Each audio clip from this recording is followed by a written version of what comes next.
સૌથી ઊંચું ચર્ચ બન્યું. નમસ્કાર સૌ પ્રજા મારી ન્યૂઝના કપડે સમાચારમાં હું અશ્વિન રાઠોડ. સ્પેનનું પ્રસિદ્ધ સરગડા ફમિલિયા હવે દુનિયાનું 162.91 મીટરનું સૌથી ઊંચું ચર્ચ બન્યું.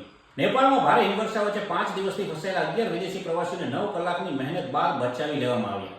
અમેરિકન બેંકોને 4,000 કરોડ રૂપિયાનો ચૂનો ચોપડ્યો. ગુજરાતી ઉદ્યોગપતિ બંકિમ બ્રહ્મભટ્ટ પર કસાયો ગાળ્યો.